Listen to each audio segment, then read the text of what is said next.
Goeienaand, Lewende Woord Centurion en almal wat by ons ingeskakel is reg oor die land. Baie welkom by van ons woordskool. Ons gaan aan met Korintiërs en dan wil ek net sê dat ons is almal baie opgewonde oor ons sonsopkomsdiens en as jy nog nie genooi is vir dit nie of nog nie weet van dit nie, dan nooi ons julle nou. Dit is Vrydagoggend die 18de April by Lewende Woord Centurion se terrein, 6:00 die oggend. Kom bietjie vroeër, né?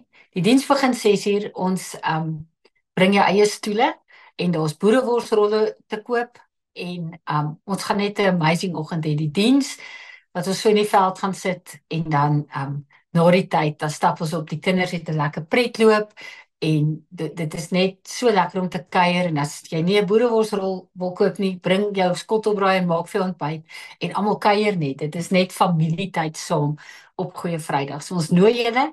Ons wil vir jou sê as jy meer wil weet wat by Lewende Woord Centurion aangaan, download asseblief die app. Hy is 'n gratis app. Dit is op die App Store, Lewende Woord Centurion. Download dit asseblief en dan kyk onder hoogtepunte.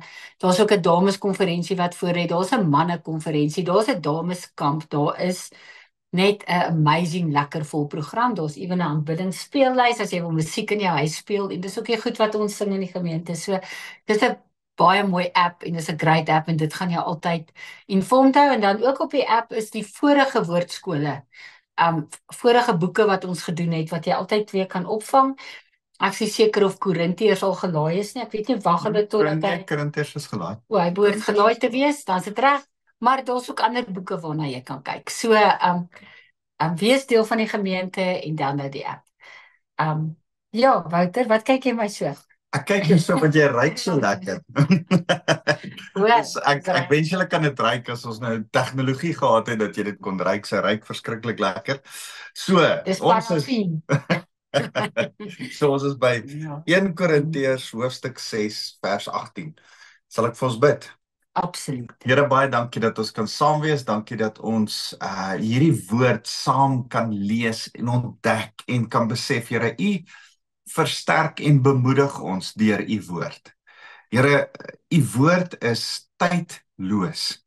Daar's altyd iets in U woord wat ons kom stig en ons kom leer en ons op die regte rigting in die pad kom sit. Here, mag vandag ook so wees. Ons eer U, Jesus. Amen.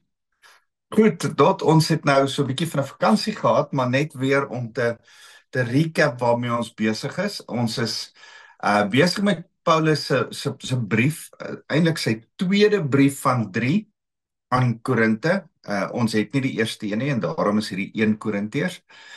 Hy antwoord 'n brief van Chloe, kom ons agter.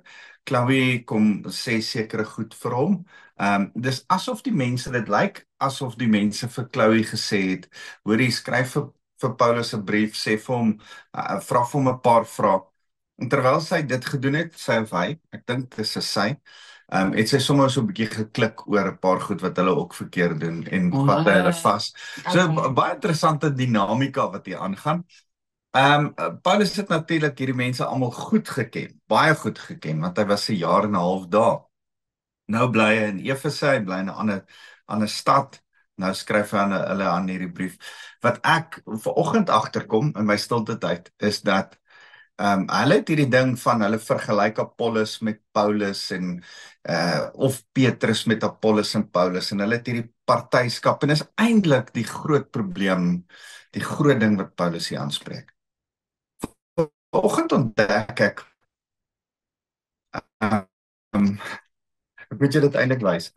Heel aan die einde van die boek, dan sê Paulus nou groete vir hierdie en vir daai en dan sê hy ek wil dit net gou kry, ek het nou nie beplan om dit vir julle te sê nie. En oor die broer Apollos, ek het hom herhaaldelik versoek om saam met die broers na julle toe te gaan, maar hy wil beslis nie. Hy wil beslis nie nou gaan nie. Sjoe. Hy sal gaan wanneer dit vir hom geleë is. So, ek dink aan daai sinnetjie van you should have started with that. As hy die brief so begin het, nee. Luister, Apollos, kom ons praat oor Apollos. Julle is nou so opgetrek, nou Apollos wil nie eens vir julle kom kuier nie. Hy is dik vir julle. Ja, Maar dis eintlik vreeslik sleg om dit te hoor, maar eintlik so lekker om te hoor dat daai tyd al kerkpolitiek was en dis so sad en dis bevrydend. kerkpolitiek, maar Ja. ja, dit laat jou maag draai, né? Ja, maar weet jy wat, Maar nee. maar gelukkig sien ek dit was nie in Paulus se kerk so. Ja, maar ek wil weer sê mense sê ja, dis almal sleg dat daar kerkpolitiek is. En dit is sleg, ek besef dit. Maar weet jy wat? Ek speel muurbal. En ek is gelukkig nie op die muurbal bestuur nie. Prys die Here, ek is nie op die muurbal klub se bestuur nie. Ek het al daai fout gemaak. Ja, I told you so. Sê moenie jou lekker sport opmors met dit nie. Met bestuur nie, maar in elk geval nou hou ek dit net op. Ek gaan speel net. Ek is nie deel van die bestuur nie. Jy sê een van daai wat die bestuur judge. Maar julle, daar's politiek. Ja. En onthou, para mense is daar politiek. Dis man, jou familie het seker politiek. Ek was nou met my ma se begrafnis nou weer en alles. Luister, daar's politiek. As daar 'n WhatsApp groepie, ons het 'n neefie en niggie WhatsApp groepie met my neefies en niggies wat die wêreld oor is, Engeland en Amerika. Daar's politiek. Dis net interessant waar jy mense saam het, waar dit kerk of sport of familie of so sad. Vriende is, daar's politiek, een of ander politiek. En dit was so in Paulus se tyd ook. Maar weet jy wat bless my van Paulus? Is dat hy nie vir Apollos onder die bus ingooi nie. Ja. Hy kon die brief begin het, man. Korintiërs, julle is so opgetrek met Apollos. Kom ek begin deur vir julle te sê hy wil nie eers vir julle kom kuier nie. Hy's ook dik vir julle.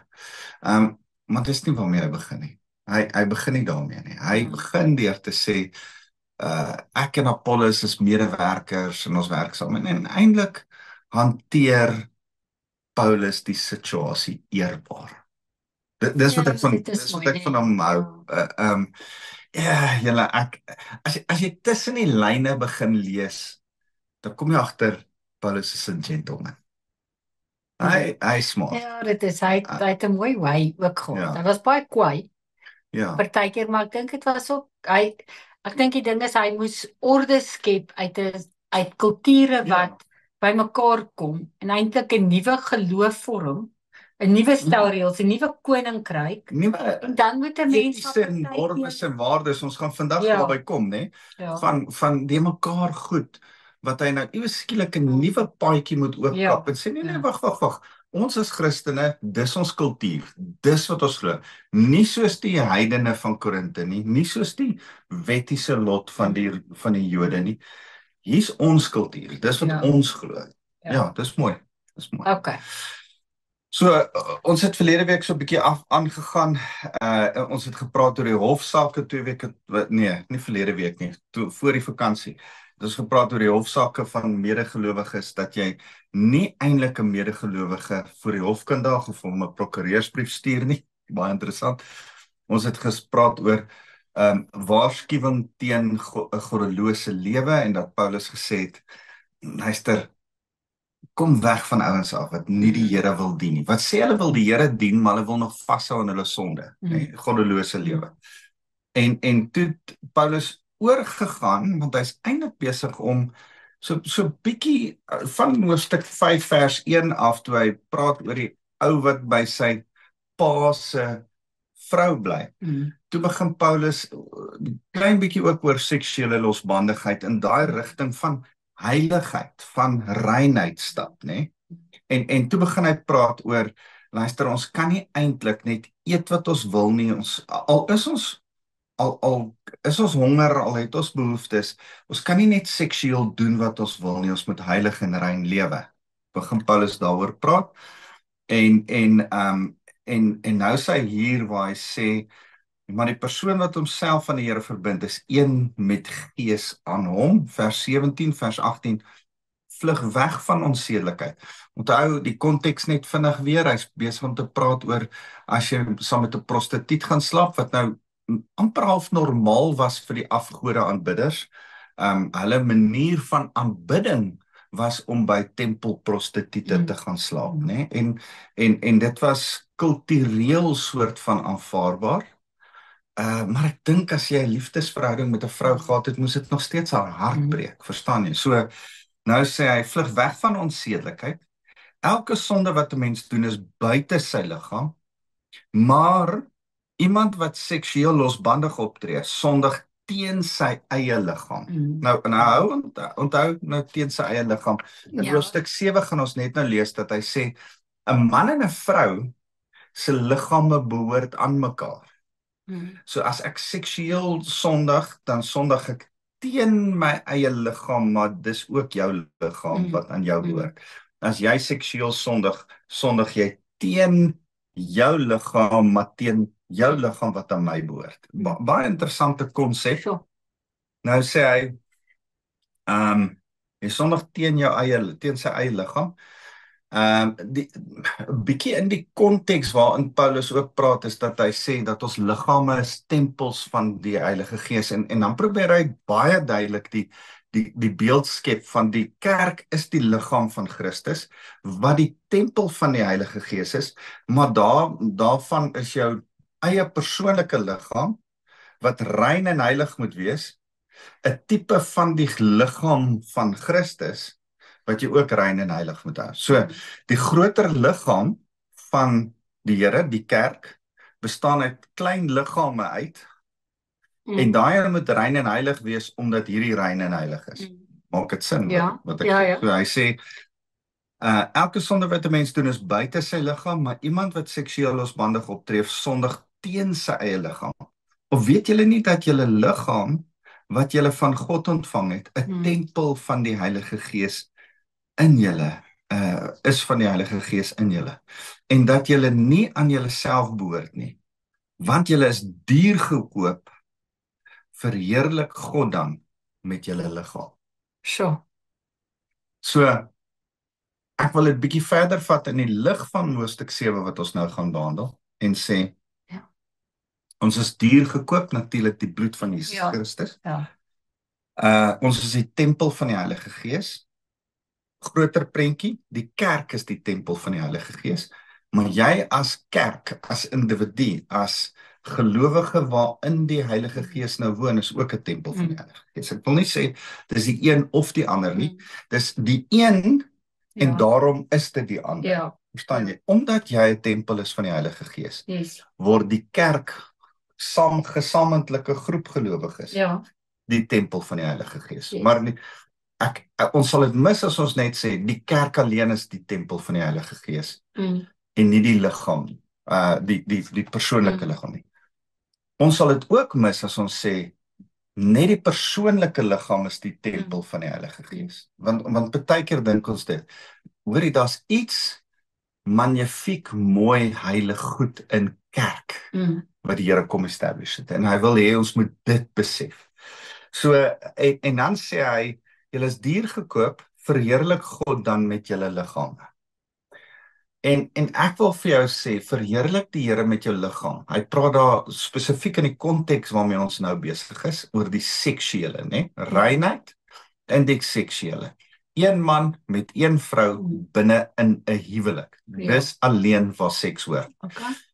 Seksuele reinheid gaan nie net oor wat jy seksueel doen in jou binnekamer nie, maar dit gaan ook oor jou gedagtes, wat jy kyk, wat jy doen, né? Maar ek wil dit verder vat as net die seksuele en sê, verheerlik ook die Here met jou liggaam. Ek wil praat oor jou gesondheid en jou higiëne. Verstaan? Ek wil sê, dis interessant waar Christendom ingekom het en regtig uitgeleef begin word het. Ek wil vir al die ou katholieke manier van dink en die protestantse manier van dink vergelyk met mekaar. Die katholieke het net priesters gehad wat hulle voorgesê het om sekere goed, en hulle het nie die Bybel lekker verstaan en daarom was daar middeleeue, donker eeue, ons het dit die donker eeue genoem, amper 1000 jaar van nag, wat mense nie besef het wat die skrif eintlik leer nie, want hulle moes deur 'n priester geleer geword het, nie die Here se plan nie. Tot en met die reformatie, tot en met die uitbreek van herlewing, van protestantisme. En toe het die protestante besef, hoorie, die Here sê, my liggaam is 'n 'n tempel van die Here. Ek moet hom was en skoonmaak. En toe daar die einde aan die swart pes gekom, want die swart pes het mense doodgemaak. En dis interessant, ek weet nie of jy dit geweet het nie, maar die swart pes het nie onder moslems uitgebreek nie. Pragtig. Dit het onder die katholieke Christene in Europa uitgebreek. Ja. En Europa miljoene, seker net honderde duisende mense doodgemaak. En nie interessant genoeg die moslems nie, want hulle het 5 maal 'n dag gewas. Al is dit net 'n rituele was. Ten minste was hulle hande gewas, hulle voete gewas, hulle gesig gewas. Maar die Europese stede wat nie eens lopende water gehad het en in stede saamgewoon het en nie gebad het nie, het net al hoe veiler en veiler en veiler geword en 'n pes het ontwikkel en siektes het ontwikkel en daar's verskillende goed en ons kan lank praat oor die swart pes en die uitbreek, die kroniese uitbreek, nie een swart pes nie, elke paar jaar was daar 'n pes wat mense laat doodgaan het en die priesters daarmee saam laat doodgaan het en die priester mag het gekwyn sodat die protestante kan opstaan en sê, wag 'n bietjie, wow, stop 'n bietjie, hier is nie reg nie, maar in elk geval. Daar kom 'n tyd as jy Christendom reg begryp, dat ons agterkom, ons moet na ons liggame kyk. Ons moet met ons liggame ook Jesus verheerlik. Skoon wees en rein leef en gesond leef. Oefen. Jy moet oefeninge doen. Jy moet jou liggaam gesond hou. Jy moet reg eet, nie verkeerd eet nie. Is vir my moeilik, maar ek het ten minste al die begrip gemaak dat hierdie is deel van my battle. Is dat ek blou Simba chippies. Nie elke keer net blou Simba chippies kan eet soos wat ek wil nie. As ek Kom op. dit is so baie lekker. So goed. En nougat en al daai lekker. In die hand van dit, sê hy, hoofstuk 7 vers 1, verder, met verwysing na waaroor jy geskryf het. O ja, dit wat Chloe vir my gesê het. Ja.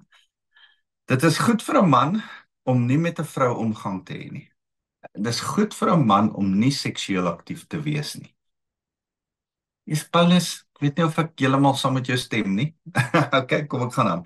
Hy sê, maar om onsedelikheid te voorkom, dat elke man sy eie vrou hê en elke vrou haar eie man. Paulus sê, eintlik sal dit die beste wees as mans alleen bly en vrouens alleen bly en net die Here neem. Okay, Paulus, ek verstaan wat jy sê en hy praat oor toegewydheid aan die Here, maar dan het die Here gelukkig gesê, vul en vermenigvuldig en gaan oor die hele aarde. So Paulus, ek hoor wat jy sê oor toegewydheid, maar gelukkig het die Here die huwelik ingestel. Definitief. En dan sê hy, goed, as daar dan nou 'n konsessie van toegewydheid moet gemaak word en dan moet 'n huwelik wees, laat dit een man met een vrou wees. Ek stem heeltemal saam met Paulus. So ek hou meer van vers 2 as vers 1. Wat sê vers 2? Vers 2 sê, maar om onsedelikheid te voorkom, laat elke man sy eie vrou hê en elke vrou haar eie man. Paulus wat alleenloper is, toegewyd vir die taak van die Here, sendeling, sê, ons moet eintlik alleen bly. Maar, daar's 'n goeie maar. En Paulus is hier so mooi versigtig, ek sal volgende week so 'n bietjie aangaan daaroor, as Paulus hierdie saak versigtig hanteer, is asof hy hulle tot nou toe so 'n bietjie vasgevat het, né? En ek het nou gepraat oor vermaan en bemoedig. Vermaan leer jy iemand terwyl jy vir hulle so 'n bietjie vinger wys. Bemoedig sê jy go for it terwyl jy hulle leer. En nou gaan hy oor in lering, maar hy is eintlik besig om op 'n baie mooi manier sagkens te werk. Hy gaan 12 keer in hierdie hoofstuk tussen man en vrou en man heen en weer spring. En dan gaan hy mooi begin beskryf hoe hierdie huweliksplig werk en hoe dit rein en mooi gehou moet word. En volgende week gaan ons oor dit gesels, oor oor hierdie hele ding wat hy sê, is ons huweliksplig, intimiteit teenoor mekaar. So ons gaan volgende week daaroor gesels. Ek dink wat die Here vandag vir ons wil sê en waarby ek wil afsluit is, die kerk van die Here is die liggaam van Christus. Hou hom skoon en rein ten spyte van jou politiek en jou gevoel. Jou liggaam is die liggaam van Christus, van die Heilige Gees. Hou jou liggaam skoon en rein en reg, gesond en fiks. En laat ons kerk en ons persoonlike liggaam die Here verheerlik. Kom ons bid saam. Yes. Here, dankie dat ons so kan besef, u liggaam, u kies om nog steeds 'n lyf van Jesus tussen die mense te hê. Dis wat die kerk is, groter prentjie. Maar Here, dis wat elkeen van ons as gelowiges, individu's, is die lyf, die liggaam van Jesus, wat sy Heilige Gees kom huisves en kom tentoonstel. Here, want dis wat 'n tempel is 'n plek van aanbidding, maar 'n plek van tentoonstelling, 'n verteenwoordigende plek. Vir die wêreld wat u nie ken nie, kan u daar raak sien. Dis wat die tempel van ouds was. Dis wat ons ook is. As hulle nie Jesus ken nie, behoort hulle Jesus in ons raak te sien. Dankie Here vir dit. Dankie dat ons die Heilige Gees, die heilige, afgesonderde, rein Gees van Jesus in ons binnekant kan hê, wat leef in ons en daarom deur ons. Ons loof U Here. Amen. Volgende week gaan ons aan met hoofstuk 7 vers 3. Dankie. Dankie.